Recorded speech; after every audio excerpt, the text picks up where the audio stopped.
Students, welcome back BBVN online class.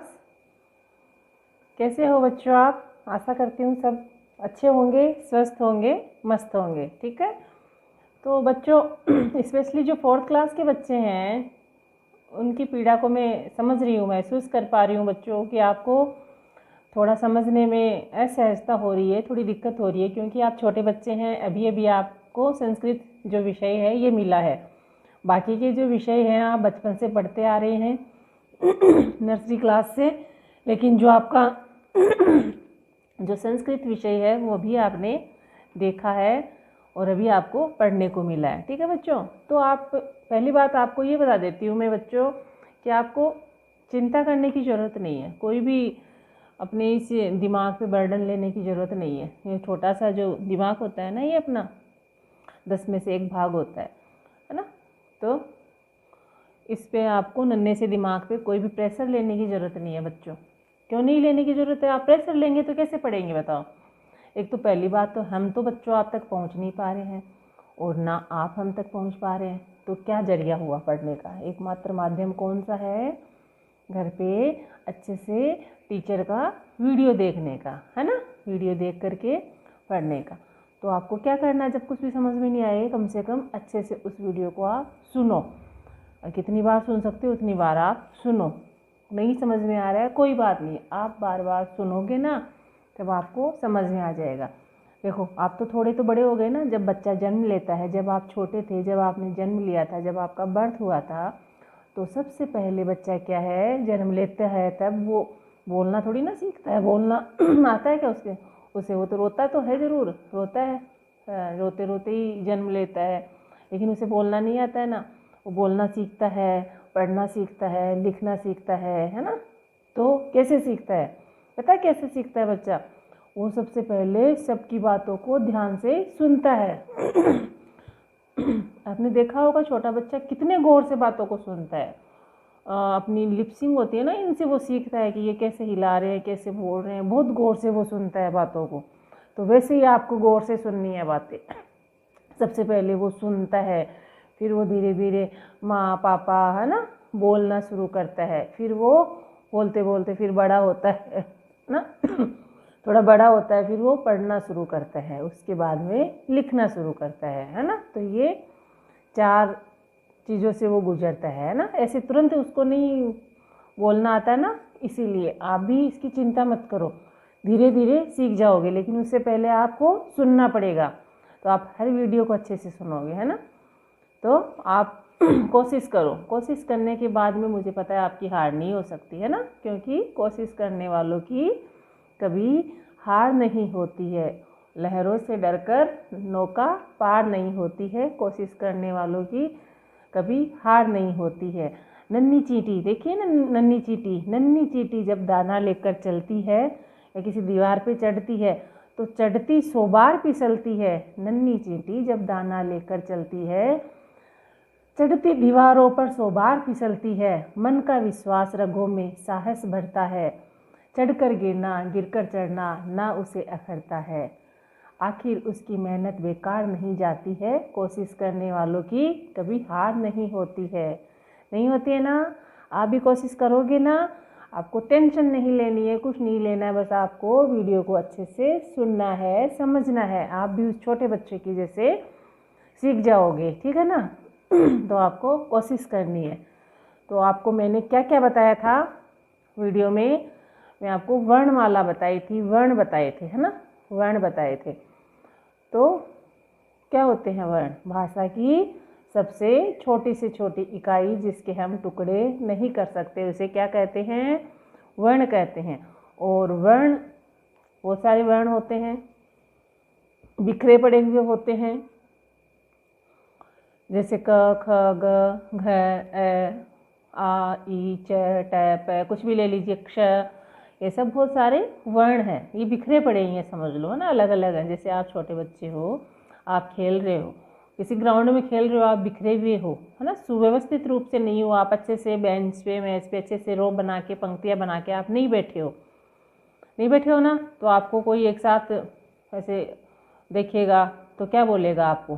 सारी क्लासों के बच्चे, फर्स्ट के बैठे, सेकंड के, फोर्थ के, फिफ्थ के, ऐसे, थोड़े थोड़े बच्चे इकट्ठे हैं तो पता ही नहीं चलेगा कौन सी क्लास हो, नहीं पता चलेगा ना। सब एक क्लास में एक जगह बैठते हो, रो बनाकर पंक्ति से बैठते हो, है ना, लाइन से बैठते हो, तो हम क्या बोलेंगे, ये 4th क्लास है, ये 5th क्लास है, ये 2nd क्लास है, ये 1st क्लास है। उनको एक नाम दिया गया ना, नाम दिया गया ना उनको, क्योंकि वो सुव्यवस्थित रूप से व्यवस्थित होकर बैठे हैं तो उनको एक नाम दिया है हमने।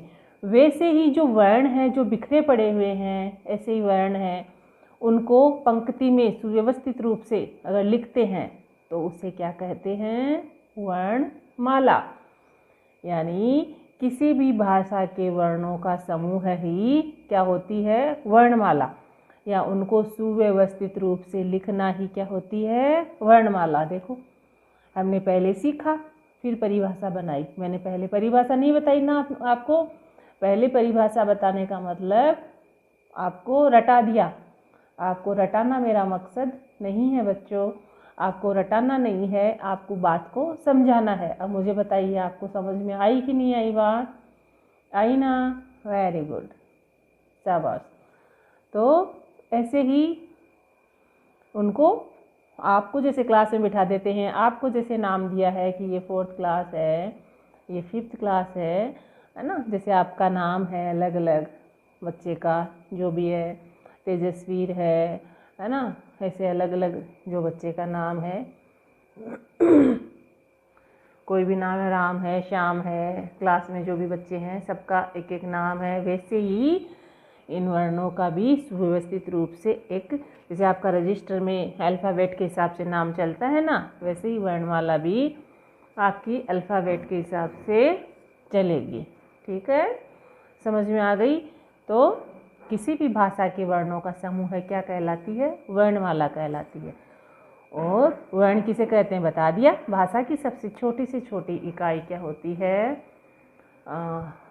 सबसे छोटी से छोटी इकाई जिसके हम टुकड़े नहीं कर सकते, जिसको हम तोड़ नहीं सकते हैं, जिसके और हम खंड नहीं कर सकते, उसे क्या कहते हैं, वर्ण कहते हैं। फिर तीसरी बात क्या है, वर्ण कितने प्रकार के होते हैं, वर्ण 2 प्रकार के होते हैं। कौन से, स्वर वर्ण और व्यंजन वर्ण। कितने प्रकार के हुए, 2 प्रकार के। कौन कौन से, स्वर और व्यंजन। ठीक है, स्वर कौन कौन से होते हैं और व्यंजन कौन कौन से होते हैं।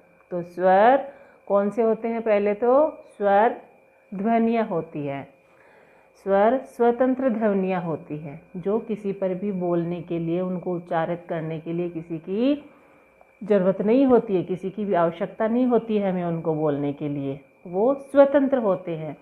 जैसे अ, आ, ई, ये जो स्वर हैं इनको हम उच्चारित करेंगे तो किसी की ज़रूरत नहीं पड़ेगी, है ना। और जो व्यंजन है उनको बोलने के लिए, मैंने आपको बताया था ब्लैक बोर्ड वाली क्लास में, जो व्यंजन है शुद्ध लिखे जाते हैं, उनके नीचे एक आड़ी रेखा होती है, जैसे क के नीचे आड़ी रेखा, तो उसको क्या बोलते हैं, हलंत। तो जो शुद्ध व्यंजन होते हैं वो तो शुद्ध होते हैं, लेकिन उसको वो आधे अधूरे होते हैं, उनको पूरा बनाने के लिए हमें किसकी सहायता लेनी पड़ती है, किसकी सहायता, स्वरों की। तो जैसे क है, नीचे आड़ी रेखा है, ये ऐसे इस प्रकार से क, नीचे हलंत, धन, अ, तो बराबर क्या बना, क।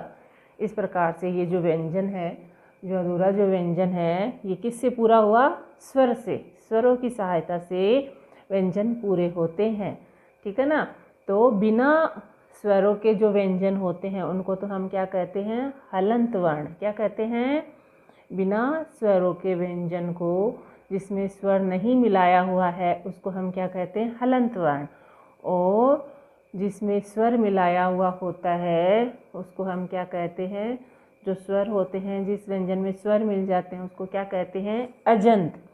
क्या कहते हैं, अजंत, ठीक है। और स्वरों को हम क्या कहते हैं, अच भी कहते हैं। स्वरों का दूसरा नाम क्या है, अच। तो पहले हम स्वर देखेंगे, ठीक है। अक्षर ज्ञान में सबसे पहले हम क्या देखेंगे, स्वर देखेंगे, ठीक है। तो संस्कृत वर्णमाला से हम चल रहे थे बच्चों। संस्कृत वर्णमाला को अल भी कहते हैं। संस्कृत में क्या कहते हैं, अल। आपको पूछे संस्कृत वर्णमाला को क्या कहते हैं संस्कृत में, तो अल क्यों कहते हैं वो आगे बताएंगे। अभी आप ये चीज़ें समझो, फिर क्यों कहते हैं वो बताएंगे, ठीक है। और विभिन्न प्रकार की ध्वनियों को हम क्या कहते हैं? वर्ण या अक्षर। ध्वनियों के सहयोग से ही विभिन्न क्या बनते हैं? शब्द बनते हैं। और शब्द संस्कृत वर्णमाला में कुल कितने जो वर्ण होते हैं वो मैंने आपको सारे बता ही दिए थे, ठीक है ना। फिर भी आगे बता देंगे, उनका यहाँ पे एक बार आप छोड़ दीजिए। तो पहले स्वर, तो स्वर को देखेंगे। स्वर कौन कौन से होते हैं संस्कृत में? अ, आ, छोटा ई, बड़ा ई, छोटा ऊ, बड़ा ऊ, छोटा री, दीर्घ री, बड़े को क्या बोलते हैं? दीर्घ, दीर्घ री, री, री, ए, आई, ओ, औ। ये क्या हो गए? स्वर हो गए। बच गए क्या? कुछ बच गए ना। अंग और अह, हिंदी में ये साथ में होते हैं, लेकिन इनको अयोगवाह बोलते हैं।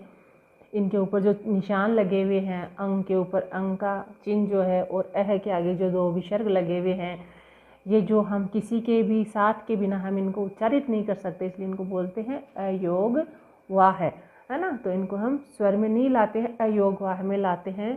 तो कितने स्वर हुए? पूरे 13। कितने बताए थे मैंने आपको? 13 त्रयोदश, ठीक है। फिर व्यंजन, व्यंजन हम पढ़ेंगे। व्यंजन का चट तक वर्ग बताया था मैंने आपको, क, ख, ग, घ, घ, ठीक है। फिर च, छ, ज, झ, य, ट, ठ, ड, ढ, न, त, थ, द, ध, न, ठीक है। फिर प, फ, ब, भ, म, य, व, र, ल। य, र, ल, व हिंदी में होता है य, व, र, ल। श, श, स, ह, ठीक है। इसमें भी बच गए कुछ।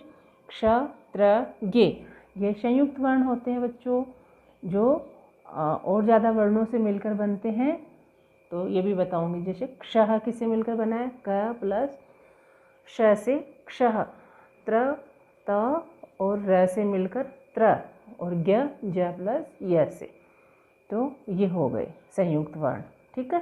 संयुक्त व्यंजन और संयुक्त स्वर ए, ऐ, ओ, औ। ये भी जैसे अ और ई से मिलकर ए बना है ना। और आ और बड़े ई से मिलकर ऐ बना है। ऐसे ये संयुक्त स्वर हो गए, ठीक है। तो यह आपको बताया मैंने वर्णमाला, इनकी डेफिनेशंस बहुत अच्छे से मैंने आपको समझाई है। आगे जो अक्षर ज्ञान के अंतर्गत पहली जो सीढ़ी आती है, जो आपके स्वर है, जैसे आपने पढ़ा है हिंदी में ए से अनार, आ से आम, ई से इमली, बड़ा ई से ईख, ऐसे हम संस्कृत में इनकी शब्दावली पढ़ेंगे अगले वीडियो में। ओके, तब तक के लिए बाय, थैंक यू। ओके।